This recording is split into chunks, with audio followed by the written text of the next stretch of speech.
उज्जैन विकास प्राधिकरण को एक बड़ी सफलता हाथ लगी है। इंदौर रोड पर बसंत विहार कॉलोनी के पास लगभग 100 करोड़ रुपए कीमत की जमीन पर विकास प्राधिकरण ने न्यायालय के आदेश के बाद कब्जा किया है। 1,65,000 स्क्वायर फीट जमीन पर विकास प्राधिकरण कॉलोनी काटेगा।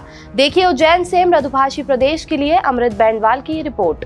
प्राधिकरण के लिए एक बड़ा प्रसन्नता का विषय है कि हमारा एक किसान के बीच में और प्राधिकरण के बीच में एक बड़ी ज़मीन का विवाद चल रहा था जो कोर्ट में लंबित था, और वो उज्जैन शहर की prime location Basant Vihar colony से लगा हुआ मामला था और लगभग 1,65,000 स्क्वायर फीट वो ज़मीन है। और आज अगर उसकी कीमत जोड़े तो 100 करोड़ के आसपास वो ज़मीन का मूल्य है। इसलिए प्राधिकरण को निश्चित रूप से और शहरवासियों को निश्चित रूप से एक नई सौगात मिलने वाली है। उसका जो लैंड यूज़ है टीएनसी में पास है, उसके अनुसार अगर हम देखेंगे तो तुरंत काम करके उसमें हम कॉलोनी काट करके और शहरवासियों को वहाँ पर सुविधा उपलब्ध कराएंगे। किसने ये कब्जा कर रखा था और कितने टाइम से? उसमें पूरा संपूर्ण रूप से किसान का कब्जा था। उसमें स्टे कब्जा तो प्राधिकरण ही था, लेकिन उसमें किसान स्टे ले आए थे, तो न किसान कुछ कर पा रहा था, हम कुछ कर पा रहे थे। तो उसमें कुल मिलाकर के किसान वहाँ पर देख रेख करता था। आज की तारीख में हमने उसका कब्जा हमारे पास ले लिया है प्राधिकरण का, उसमें हम वोट लगा चुके हैं और अब उसमें कोई विवाद बचा नहीं है। और उसमें बहुत सारी ज़मीन स्कूल की भी काम की है और आवासीय भी है, तो दोनों का लैंड यूज़ है वहाँ पर। टोटल ज़मीन का लैंड यूज़ आवासीय है, तो उसमें जो भी टीएनसी में होगा देख करके हम काम करेंगे। पर सबसे बड़ी बात है कि 100 करोड़ की प्रॉपर्टी आज विकास प्राधिकरण के पास आई है, क्योंकि विकास प्राधिकरण शहर के विकास में बड़ा काम करता है।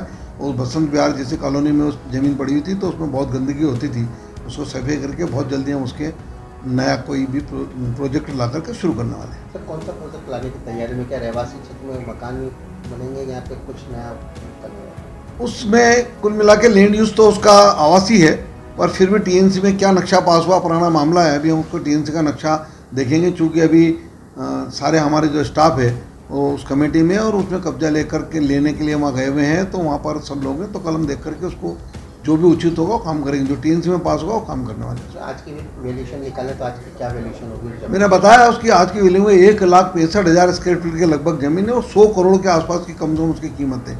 इससे ऊपर ही है पर कम नहीं है।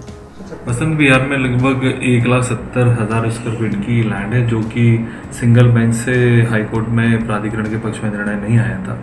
उसमें सीलिंग एक्ट, सीलिंग लैंड और भू अर्जन और साथ में जो लैंड यूज़ है उसको लेके इश्यूज था प्राधिकरण के द्वारा। फिर डीबी में उसमें अपील की गई थी और डीबी ने जो अभी लास्ट वीक निर्णय दिया है, जिसे प्राधिकरण के पक्ष में दिया है।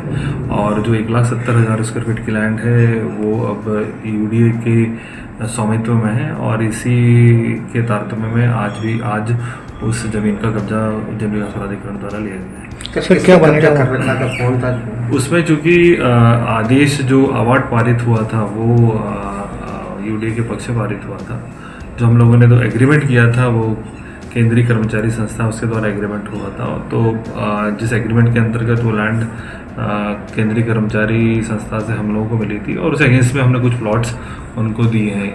तो चूँकि उसमें मिल्कियत जो है वो यूडीए की है, लेकिन बेसिकली जिसका लैंड था उसने सीलिंग के अगेंस्ट में सिंगल बेंच में अपील की थी कि जो सीलिंग की कार्रवाई की गई वो गलत है। सिंगल बेंच ने उसके फेवर में निर्णय दिया था। डबल बेंच में हमारे द्वारा अपील की गई थी। डबल बेंच ने उसको सिंगल बेंच के ऑर्डर को सेट असाइड किया है और इस आधार पर जो वर्तमान में जो लैंड है वो यूडीए की। वीडियो को लाइक और शेयर करें। मृदुभाषी प्रदेश से जुड़ने के लिए चैनल को सब्सक्राइब करें। खबरों को नोटिफिकेशन के लिए बेल आइकन दबाना न भूलें।